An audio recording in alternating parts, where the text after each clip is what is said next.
नमस्कार, आप देख रहे हैं 24 न्यूज। मैं हूं आपके साथ संजय मिश्रा। ये देखते हैं अब तक की 25 बड़ी खबरें।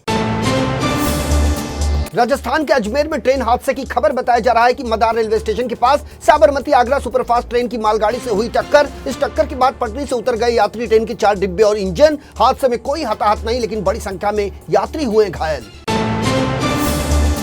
बिहार के खगड़िया जिले में दर्दनाक सड़क हादसा। बारातियों की कार और ट्रैक्टर की टक्कर में 8 लोगों की हुई मौत। पसराहा थाना क्षेत्र के अंतर्गत आने वाले NH 31 स्थित एक पेट्रोल पंप के निकट सोमवार तड़के हुई ये दुर्घटना, जिसमें सीमेंट लदे ट्रैक्टर से हुई जोरदार टक्कर में SUV कार में सवार 4 बच्चे समेत 8 बारातियों की मौत। वहीं 4 बाराती गंभीर रूप से घायल, जिनकी अस्पताल में नाजुक बताई जा रही है स्थिति।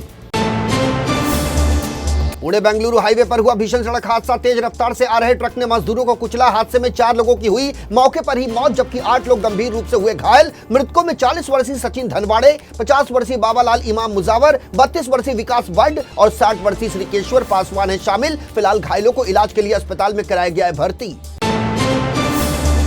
17 मार्च की रात करीब 8 बजे अलीगढ़ के अंतर्गत आने वाले जलाली कस्बे के निकट बड़ा हादसा। मजदूरी करने के बाद अपने घर लौट रहे युवक की बाइक को अज्ञात वाहन ने मारी टक्कर। इस दुर्घटना में मौके पर ही कथित युवक की मौत। 28 वर्षीय मृतक बबलू करता था टाइल्स लगाने का काम। पुलिस ने युवक के परिवार वालों को सूचना देकर मोर्चरी में भिजवा दिया है उसका शव।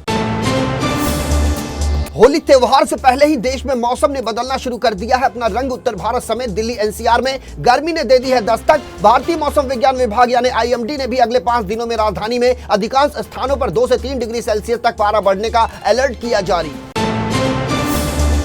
दिन में तेज गर्मी और रात में सर्द हवाओं का सामना कर रहे मध्य प्रदेश के कुछ हिस्सों में बारिश की संभावनाएं। भारतीय मौसम विज्ञान विभाग यानी IMD ने रविवार को दिए हैं कुछ इस तरह के संकेत। MP के अलावा छत्तीसगढ़, उड़ीसा समेत कई राज्यों में हो सकती है बारिश। तो वहीं 21 मार्च तक गंगी पश्चिम बंगाल में आंधी तूफान की है संभावनाएं। दक्षिण कोलकाता के मेटिया ब्रुज में ढह गई 5 मंजिला एक निर्माणाधीन इमारत, जिसमें 2 महिलाओं की मौत की खबर। पश्चिम बंगाल अग्निशमन और आपातकालीन सेवा के प्रभारी निदेशक अभिजीत पांडे के मुताबिक बचाव दल के साथ पुलिस के आला अधिकारी भी घटनास्थल पर पहुंचे। सर पर पट्टी लगने के बावजूद पश्चिम बंगाल की मुख्यमंत्री ममता बनर्जी ने भी मौके का लिया जायजा। मलबे के नीचे दबे 13 लोगों को निकाला गया सुरक्षित।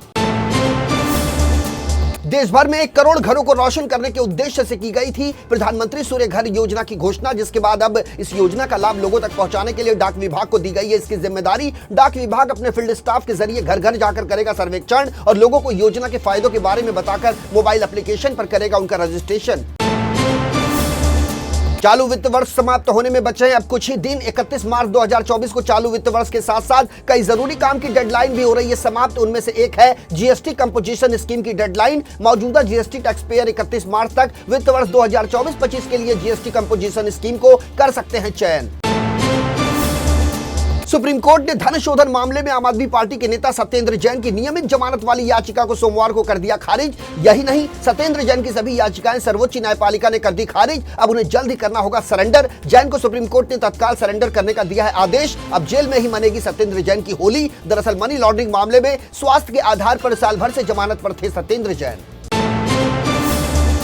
28 फरवरी को महाराष्ट्र सरकार को भेजे गए शिकायत पत्र को लेकर उद्धव ठाकरे गुट के सांसद संजय राउत का बड़ा आरोप। कहा, ऑनलाइन लॉटरी जुए के अड्डे में कई छोटे बच्चे हो चुके हैं बर्बाद और कई परिवार हो चुके हैं तबाह। संजय राउत ने कहा कि जुए को सरकार का समर्थन प्राप्त है क्योंकि पुलिस और मंत्रालय को मिल रही है भारी किस्तें। तंज कसते हुए संजय राउत ने यह भी कहा कि हमने की है राज्य के गृह मंत्रालय से कार्रवाई की मांग, लेकिन गृह मंत्री देवेंद्र फडणवीस कैसे लेंगे एक्शन, क्योंकि इस जुआ company future gaming Martin lottery agency limited ने बीजेपी को दिया है 450 करोड़ रुपए का चंदा।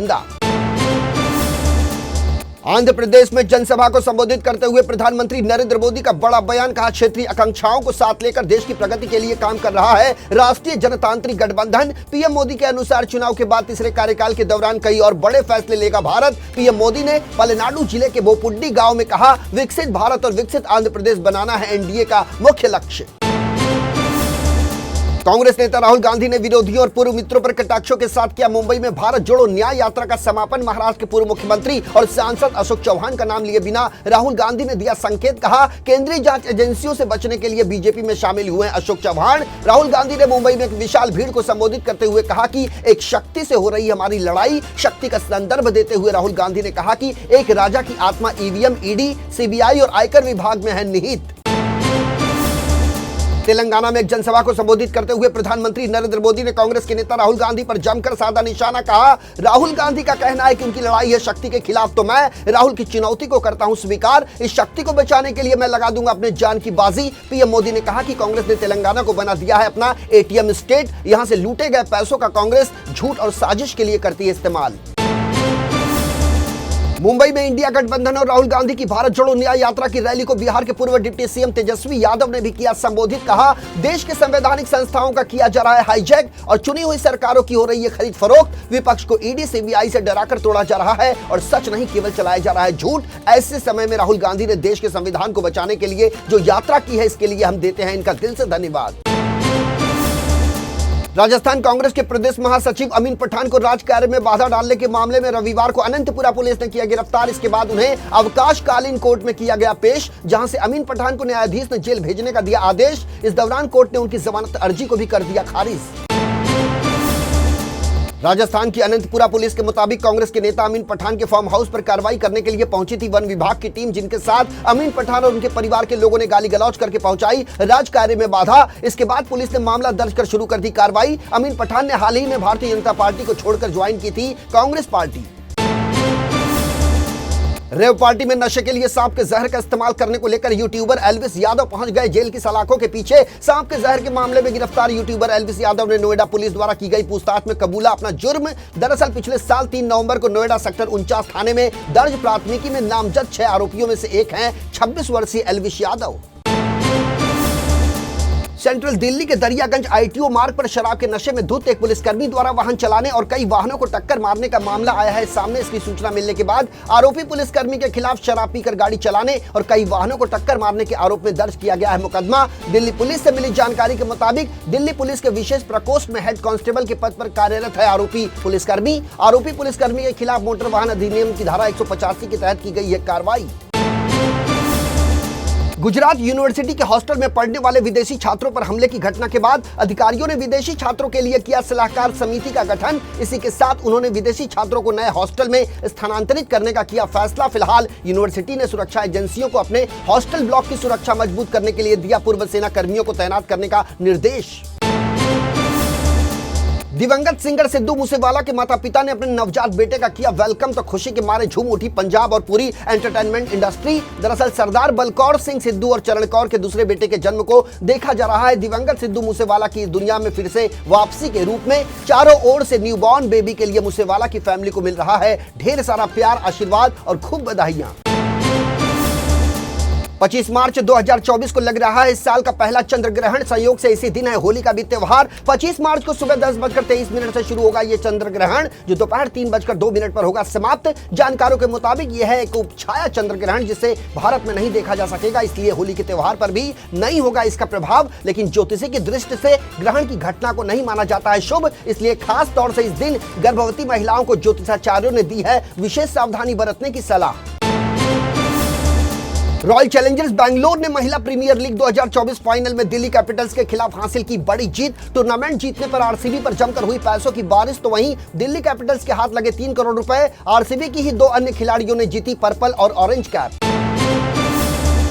व्लादिमीर पुतिन ने तकरीबन 88% वोटों के साथ रूस के राष्ट्रपति चुनाव में दर्ज किए धमाकेदार जीत। समाचार एजेंसी रॉयटर्स ने अपनी रिपोर्ट में बताया कि रविवार को मतदान समाप्त होने के बाद पहले आधिकारिक नतीजों के अनुसार व्लादिमीर पुतिन ने 87.97% वोटों के साथ जीत लिया रूस का राष्ट्रपति चुनाव। राष्ट्रपति के तौर पर होगा उनका ये 5वां कार्यकाल। उत्तर कोरिया ने एक बार फिर की है उकसावे वाली कार्रवाई। उत्तर कोरिया ने सोमवार की सुबह अपनी पूर्वी जलीय सीमा की तरफ कई कम दूरी वाली बैलिस्टिक मिसाइलों को किया फायर। उत्तर कोरिया की तरफ से ये मिसाइलें ऐसे समय पर दागी गई हैं जब हाल ही में दक्षिण कोरिया और अमेरिका के बीच संयुक्त सैन्य अभ्यास हुआ खत्म।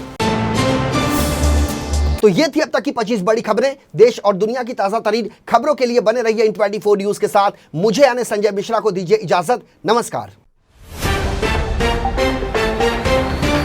को एक बड़ी जानकारी दे दें कि N24 न्यूज अब कई केबल नेटवर्क 7 स्टार के साथ साथ कई OTT प्लेटफॉर्म पर भी उपलब्ध है, जिसमें टाटा प्ले स्टोर, जियो टीवी, ई बाबा, डेली हंट, एंड्रॉइड टीवी समेत कई OTT प्लेटफॉर्म हैं जिस पर इन24 न्यूज 24 घंटे साल के 365 दिन उपलब्ध हैं। इसके अलावा अब तक यदि YouTube पर आपने इन24 न्यूज को सब्सक्राइब नहीं किया है तो आप इसे तत्काल सब्सक्राइब करें ताकि आपके इलाके की खबर समय रहते आप तक जरूर पहुंचे।